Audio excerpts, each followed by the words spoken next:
Hello there, welcome to the video. So a couple of weeks ago, Lomography reached out, to my surprise considering my small following here on YouTube. But they sent me an email and asked if I would like to try out the LomoGraflok back. I of course said, yes please. If you haven't heard about the LomoGraflok, it's a back for a 4x5 camera that allows you to shoot Instax Wide, as long as that camera supports the Graflok system. Like my new to me Linhof Technika V here. However, my old, very beautiful Saba camera here does not support it. But most large format cameras that are somewhat modern will support the Graflok system, or the international something film something, which is the technical term for it. How does it work then? Well, the LomoGraflok back works like any old film holder for the Graflok system. You focus using the ground glass, then you remove the ground glass, and in its place you put the LomoGraflok back, which allows you to shoot Instax Wide. There's a small caveat to this though, and that's that the film plane or the focus plane is moved back about 50 millimeters. Therefore you get a mask with the LomoGraflok that you place in between the ground glass and the camera that moves the ground glass back so you can focus the camera. And it also has a masking for the crop factor, as Instax Wide is a smaller format than 4x5. And we are going to leave it with that. And now we are just going to go out and shoot with the LomoGraflok back. And luckily I received the LomoGraflok just in time for autumn. So this year we are trying to capture the autumnal colors on Instax film. Let's head out into the field.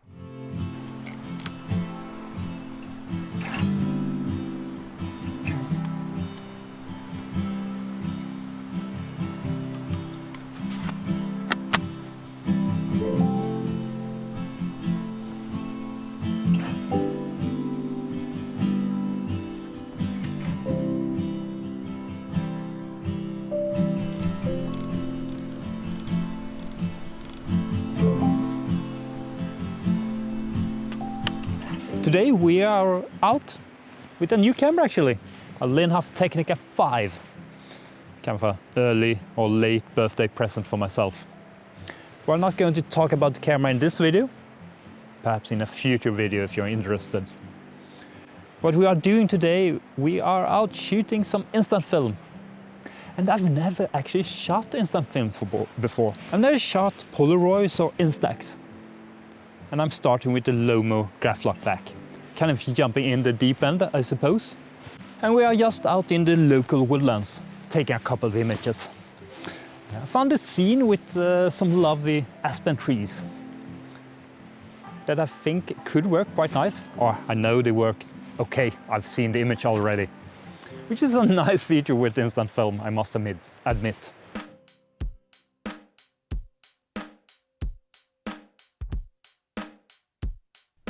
First image on Instax. Kind of cool. And it's an okay image, not bad for a warm-up image. And it only took 3 attempts. A fact we are going to return to in a minute or two.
it is a slow way of shooting instant. It might even be slower than shooting a normal large format photography.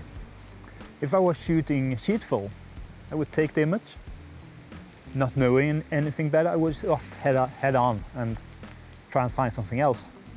With instant, I wait for the film to be developed, which is kind of the point, and it's really cool. It also makes I stick around with the scene a bit longer and might take a retake. And just glancing down on the film developing here, I might take a retake because once again I think I'm a tad hot on this one.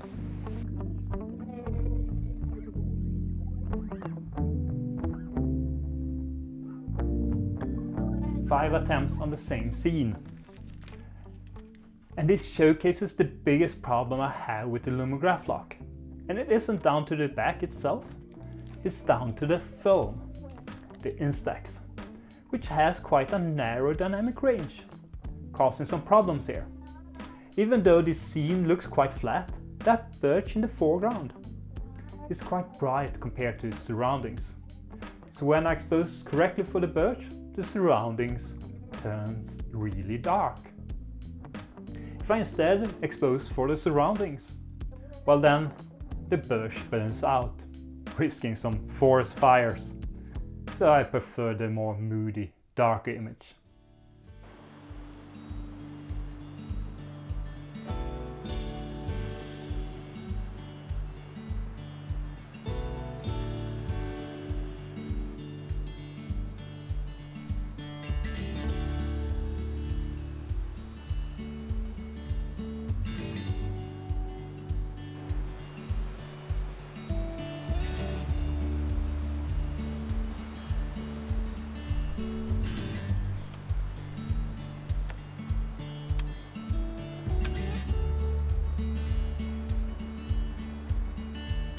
Good morning and welcome to a windy, kind of a chilly Sunday morning.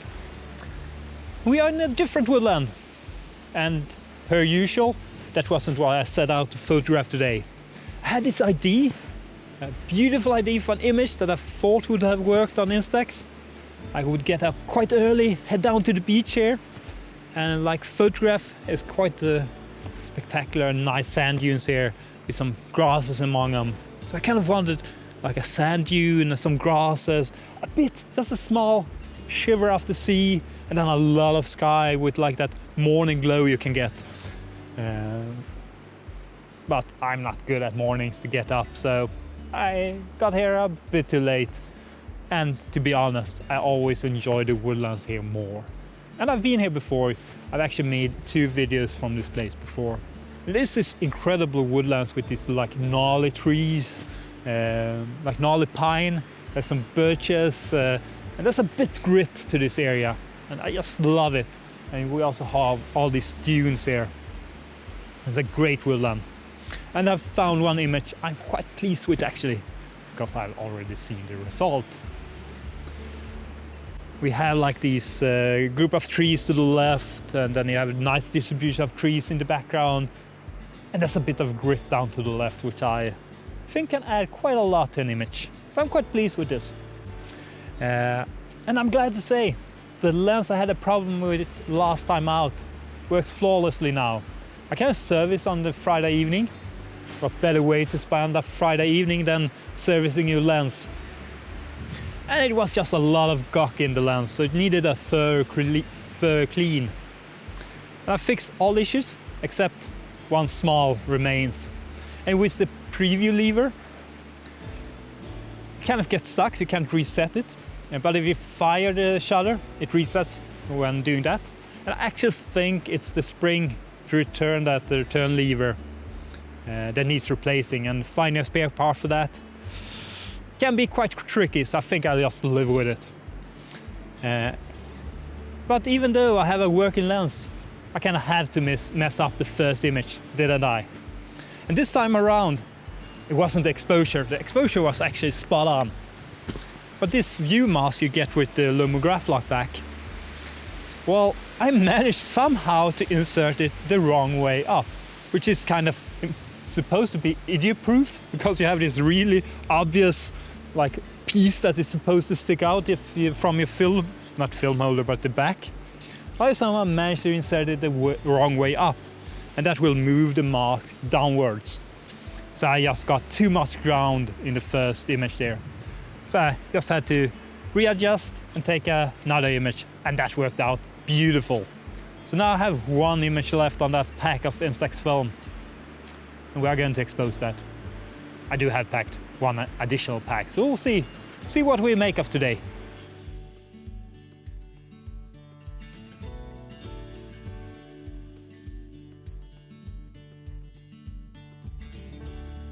I really like this image. It has everything I look for in an image. It's a complete image, a lot of detail in it, and there's a bit of a grit down to the left, just as I said out in the field. I just want to emphasize on how happy I am with this image.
Okay, this fantasy scene doesn't quite work.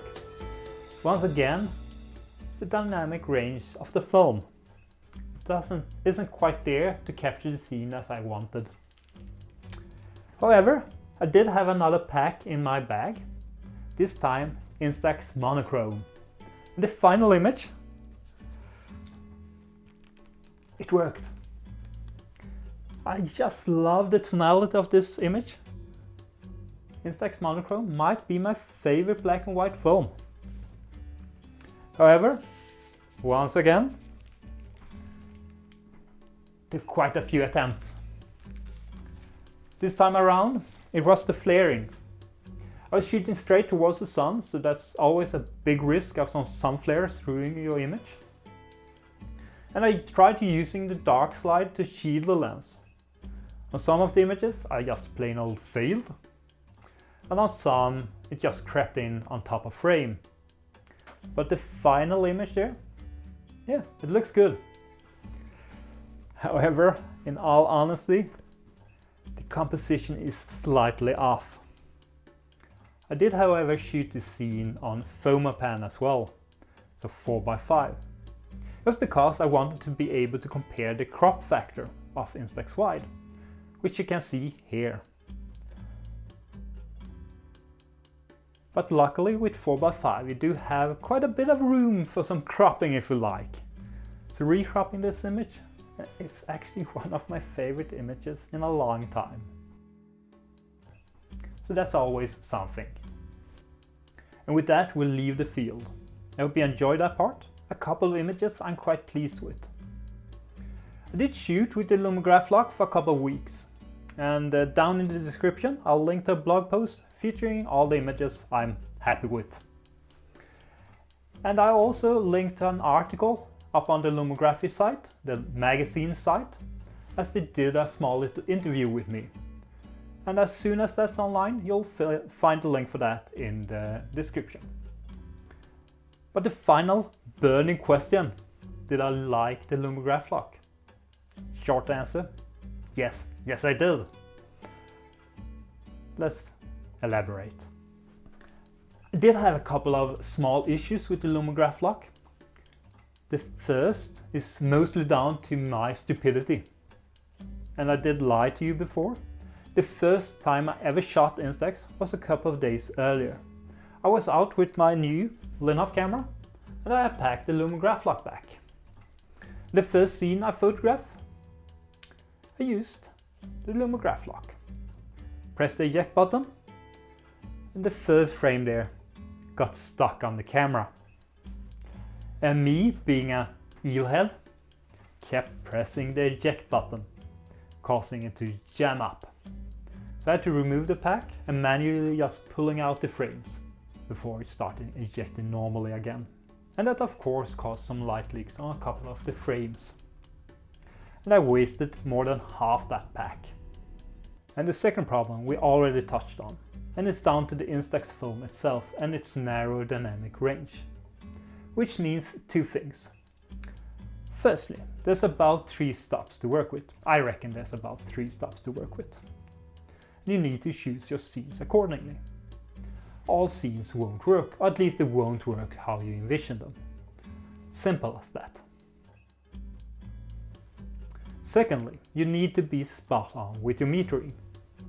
I'm fairly good at metering, at least I think I'm fairly good at metering, and still I had quite a few frames that were overexposed. And I do think it's partly down to a bit of incompetence on my part, but I do also think it's partly down to a mindset thing. You see, I'm used to metering for negative film, and with negative film, when in doubt, overexpose slightly. Generally a good practice. That won't work with Instax. You simply don't have the latitude for that. But that's mostly a bit of practice and you'll get used to it. And the third thing I like to mention, I started shimping again. You know that thing digital photographers do, myself included, where you photograph something and then after looking at the instant result, you decide to do a retake and just photographing the same scene over and over again. I started doing that with the Lomograflok and the instant nature of Instax. I especially remember this one scene I came across on a rainy day. It was quite a messy scene and I just wanted to adjust the composition slightly over and over again, and I did retake after retake of the same exact thing. And in the end the first version was the best, and I didn't even adjust the thing that needed to be adjusted. I think the best image, just has a bit too shallow depth of field.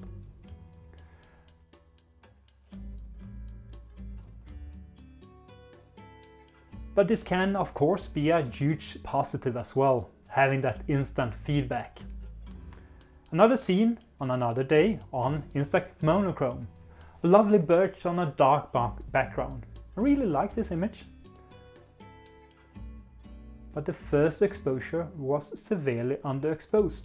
I had forgotten to change the ISO on my spot meter. So having that instant feedback saved that image. And it also mitigates some of that need to do exposure bracketing when out shooting, which is just lovely. I did fall in the trap of starting shimping and doing unnecessary retakes of quite a lot of scene, if I'm honest. So the problems I have had while shooting is mostly down to how instant and Instax film works. You can't blame the Lomograflok for that. I had that small issue with the film getting stuck on my camera, which I think is mostly bad luck.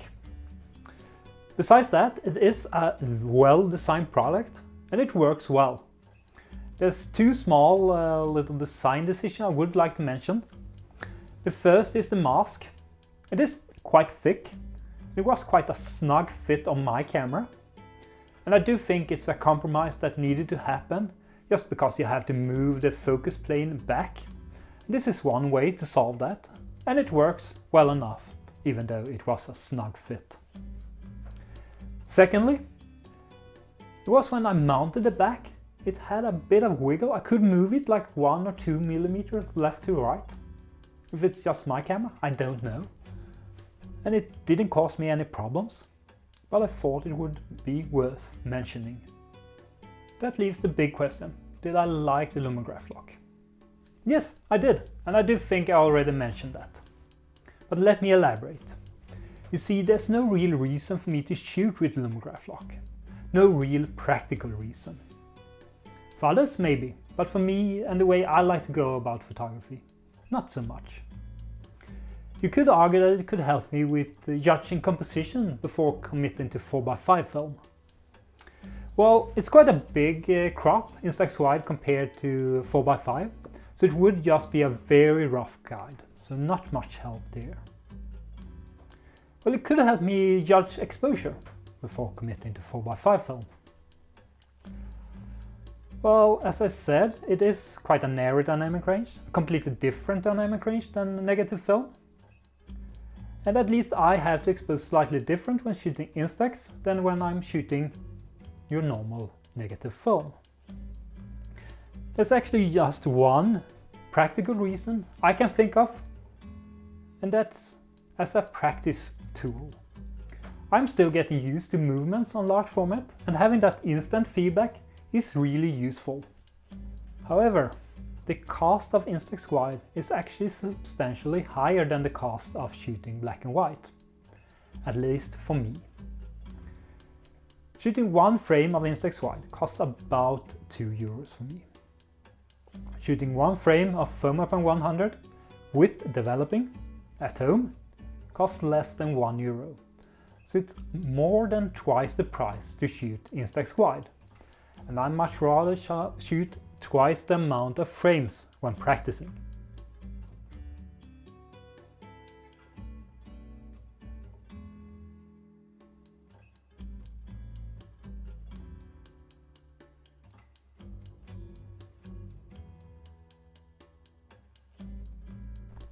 So I can't really find a practical reason to shoot with the LomoGraflok. But then again, I can't really find a practical reason to shoot film. If I'm honest, I could just shoot digital, getting the same results, if not better. And still I primarily choose to shoot film. And this is down to 3 reasons. Look, feel, and because it's fun. And the LomoGraflok and Instax Wide ticks all 3 of those boxes. I love the look of it, I love the color rendition and the tonality of it. Kind of reminds me of shooting slide actually, and we all know how expensive slide is for 4x5. The feel of it, well, it's just so cool seeing instant film develop just after you took the photograph. And that tactile feeling you get from instant film, I just love it. And it is fun. Let us just leave it at that. And with that, thank you so much for watching. See you in the next one. Take care and bye.